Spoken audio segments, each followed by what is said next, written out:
माझ्या चॅनलवरती आपल्या सर्वांचं पुन्हा एकदा मनापासून स्वागत आहे। आज मी ताजे मासे बनवणार आहे।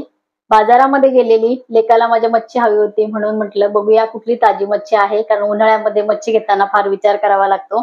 कारण घरी आल्यावर जर मच्छी बनवली नाही, चुकून एखाद्या वेळेला फ्रीजर मध्ये जरी ती राहिली एक दिवसासाठी, तरी सुद्धा जर त्यांच्याकडे ती जर का थोडी एखाद दिवसाची शिळी असेल तर आपल्याकडे तिचे सगळे म्हणजे दुसऱ्या दिवशी तिची टेस्ट बदलते। म्हणून मी ताजी मच्छी घेत असते उन्हाळ्यामध्ये। तर त्यातल्या त्यात तळ्याची मच्छी एकदम ताजी आपल्या समोर अगदी जिवंत मासे असतात ते ताजे। आज इथे मासे भेटलेले, मला कटला मासा मी इथे आणलेला आहे आज, आणि कोळंबी आणलेली आहे। तर चला आपल्याला आज फ्राय बनवायचा आहे आणि कुठल्या याची आपल्याला रस्सा बनवायचा आहे। इथे माझे वाटण तयार आहे आणि आपले मासे पण इथे साफ केलेले आहे। चला तर मग रेसिपीला सुरुवात करूया। इथे आपला कटला मासा आहे आणि इथे मी कोळंबी घेतलेली आहे। तरी साफ स्वच्छ धुवून घेतलेली आहे आणि हा खूप मोठा मासा होता बघा, तोंडावरून कळतं मोठा मासा होता। अर्धा लेकाने नेलेला आहे आणि आता अर्धा इथे मी बनवणार आहे। तर ह्याच्यामध्ये बघा लसूण ठेचून टाकलेला आहे मी साली सकट। 7-8 पाकळ्या मी याला लसणाच्या लावून ठेवलेल्या होत्या आणि बाकी आता इथे आपल्याला मसाले लावायचे आहेत। तर सर्वात आधी आपण आता इथे अर्धा लिंबू ह्याच्यावरती पिळून घेऊ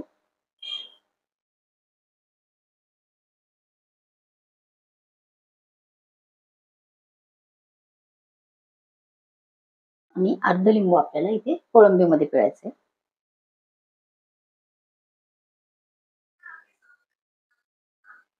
पिळून झालेला आहे। तर अर्धा टीस्पून मी इथे हिंग घालते। मच्छीसाठी हिंग आवश्यक आहे, कारण मच्छीचा थोडा जरी वास येत असेल तरी हिंगामुळे तो कंप्लीट वास जातो। इथे कोळंबीमध्ये पण मी अर्धा टीस्पून हिंग घातलेला आहे। अर्धा टीस्पून मी इथे हळद घेतलेली आहे। कोळंबीमध्ये पण अर्धा टीस्पून हळद घालणार आहे।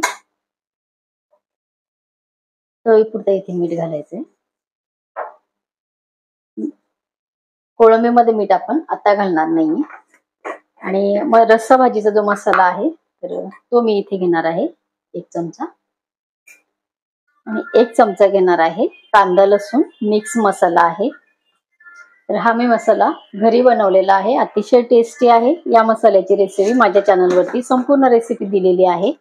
प्रमाण मी इथे मसाल्यांचं किती घेतलेलं आहे गरम मसाल्यांचं ते सर्व माझ्या चॅनलवरती आहे। तर आता आपल्याला कोळंबी बाजूला ठेवायची आहे आणि व्यवस्थित असं हे सर्व मसाले आपल्या या तुकड्यांना लावून घ्यायचे।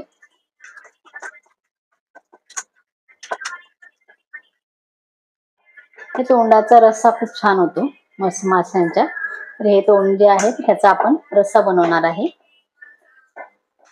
हे आपण सर्व तुकड्यांना हे मीठ मसाला लावून घेतलेला आहे। तर ही कोळंबीला पण आपण हिंग हळद आणि लिंबू लावून बघा असे बाजूला ठेवून देऊ। आणि इथे आपलं वाटण तयार आहे। तर ह्या वाटणामध्ये मी कच्चं वाटण आहे, हे म्हणजे कुठल्याही याच्यामध्ये पदार्थ भाजलेला नाहीये। खोबरं घेतलेलं आहे मी 1 मोठा तुकडा ओल्या खोबऱ्याचा, आणि 1 कांदा घेतलेला आहे मीडियम साईजचा। तर तो कांदाही इथे कच्चाच घेतलेला आहे। आलं लसूण आणि कोथिंबीर इथे वाटलेली आहे। हे एवढंच वाटण फक्त इथे आहे। मी इथे गॅसवर पातेल्यामध्ये 2 चमचे तेल घालणार आहे। पातेलं गरम झालेले 2 टीस्पून मी इथे तेल घालते। तेल इथे गरम झालेलं आहे। तर 4 लसणाच्या पाकळ्या मी इथे एवढ्या साली सगळं ठेचून घेतलेल्या आहेत। 4-5 इथे मी कढीपत्त्याची पानं चिरून घेतलेली आहे। हातानेच थोडीशी अशी तुकडे करून टाकायचे।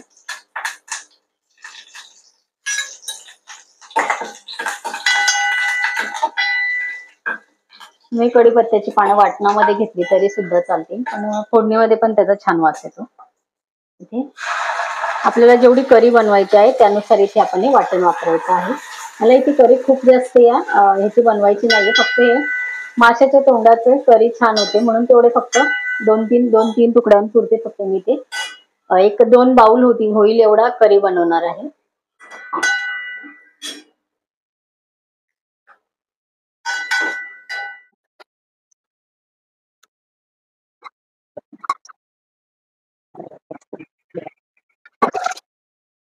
एक मिनिट झाला, आपल्या इथे मसाला व्यवस्थित परतून झालेला आहे। इथे आपण माशाचे जे आपले हे तोंडाचा भाग आहे आपण इथे टाकतो।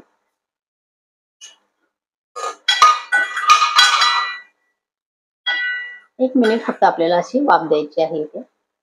इथे मसाल्यामध्ये हे बघा 1 मिनिट आपण हे तोंडाचे जे तुकडे आहेत त्याच्या मासाच्या ते असे थोडेसे परतवून घेतलेले आहेत. थोडंसं आपल्याला इथे पाणी घालायचंय, जास्त नाही.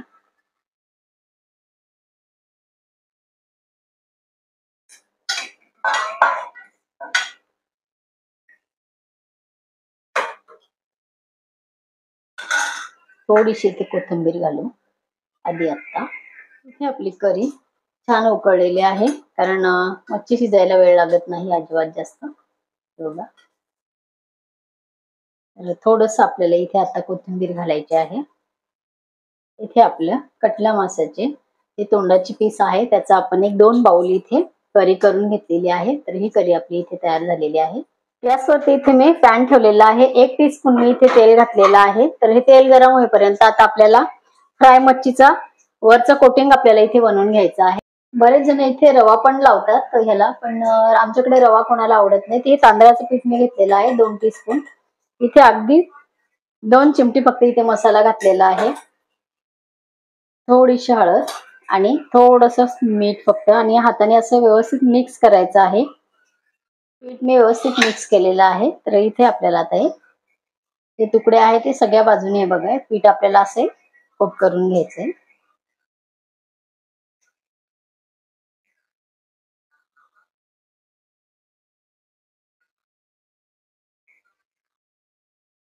आपलं व्यवस्थित गरम झालेलं आहे. ते पहिली बाजू आपल्याला अगोदर टाकलेली आपली व्यवस्थित इथे होऊ द्यायची आहे. नंतर आपण त्यांना उलटी बाजू करून टाकूया. एकीकडे आपले मच्छी फ्राय होते तोपर्यंत आपण इथे बघा बटाटा आहे. तर आम्हाला कोळंबीमध्ये घरात सगळ्यांना बटाटा आवडतो, तसं उभ्या स्लाइस मध्ये मी हा बटाटा कट करून घेणार आहे. हे जे थोडीशी साल ज्याची खराब आहे ती काढलेली आहे. बाकी मी बटाट्याची साल काढत नाही. तर तुम्हाला आवडत नसेल तर तुम्ही साल काढून घेऊ शकता. मी इथे 2 चमचे तेल घालते. तेल मला व्यवस्थित इथे गरम करून घ्यायचंय. इथे आपली एक बाजू व्यवस्थित आहे बघा मच्छीची छान झालेली आहे. अलगद कुठेही खाली लागलेले नाहीये, आणि तेल आपण खूप कमी टाकलेलं आहे, खूप जास्त तेल घातलेलं नाहीये. पण एकही आपला पीस खाली इथे चिटकलेला नाहीये. दुसरी बाजू पण आपल्याला ते उलटी करून टाकल्यानंतर अशीच व्यवस्थित आपल्याला, आणि गॅस एकदम कमी आहे. कमी गॅसवरती छान आपले आतमध्ये पर्यंत शिजल्या जाते व्यवस्थित, कमी तेल असेल तरी. इथे पातेल्यातलं गरम झालेलं आहे. 7-8 कढईपत्त्याची पाने बघा अशी तोडून त्याच्यामध्ये घातलेली. इथे मी घालणारे बटाटा. बटाटा तेलामध्ये व्यवस्थित मला परतून घ्यायचा आहे. 2-3 मिनिट व्यवस्थित परतून घ्यायचं आहे. आपली दोन्ही साईडनी मच्छी फ्राय छान झालेली आहे. हे बघा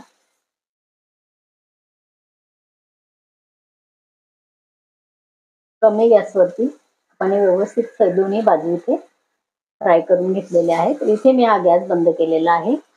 आणि बटाटे आपले इथे छान झालेले आहेत. हे बघा बटाट्याने एक वेगळा थोडासा कलर आलेला आहे. त्यामुळे ही कोळंबीच्या रस्स्यामधले बटाटे खूप छान लागतात. तर 2 ते 3 मिनिट आपले इथे झालेले आहेत.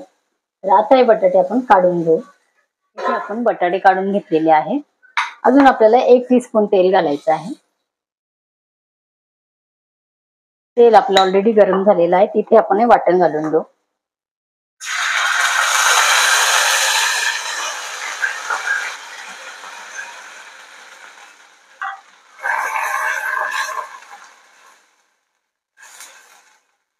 वाटण आपल्याला 1-2 मिनिट चांगले असं परतवून घ्यायचंय तेलावरती.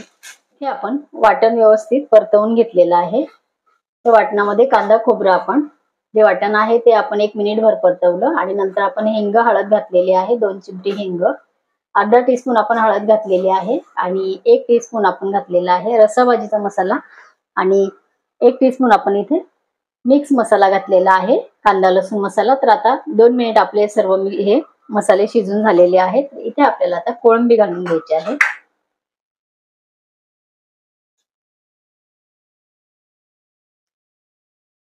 आपल्याला हे मिक्स करायचं आहे, आणि 1-2 मिनिट आपल्याला कोळंबी मसाल्यामध्ये छान शिजू द्यायची आहे. इथे करीमध्ये मसाल्यामध्ये आपले हे 2 मिनिटं कोळंबी मस्त शिजलेली आहे, छान वास सुटलेला आहे. आणि ह्या करीमध्ये आपल्याला खूप जास्त पाणी घालायचं नाहीये. इथे आपण आता एक बटाटे जे आपण तेलामध्ये थोडेसे फ्राय करून घेतलेले तर ते आपण आता इथे टाकणार आहे. इथे आपल्याला आता बटाटा पण शिजवायचा आहे आणि कोळंबी पण आपली शिजणार आहे, त्यामुळे इथे पाणी घालू, पण खूप जास्त पाणी आपल्याला इथे घालायचं नाहीये. इथे आपल्याला आता चवीपुरतं मीठ घालायचं आहे. चवीनुसार इथे मीठ घातलं. थोडीशी कोथिंबीर मी आता घालणार आहे आणि छान आपल्याला बटाटा आणि कोळंबी इथे शिजून घ्यायची. आपली कोळंबी मस्त शिजलेली आहे. आपण आता इथे कोथिंबीर घालणार आहे. कोळंबी रस्सा आपला इथे तयार झालेला आहे. इथे मस्त 2 प्रकारची करी आपली तयार झालेली आहे आणि फ्राय पण आपली इथे तयार आहे.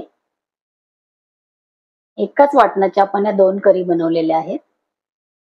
एकाच वाटणापासून 2 करी आपण इथे बनवलेला आहे आणि आपले फ्राय कटला पण इथे ताजा फ्राय कटला पण आपला इथे तयार झालेला आहे.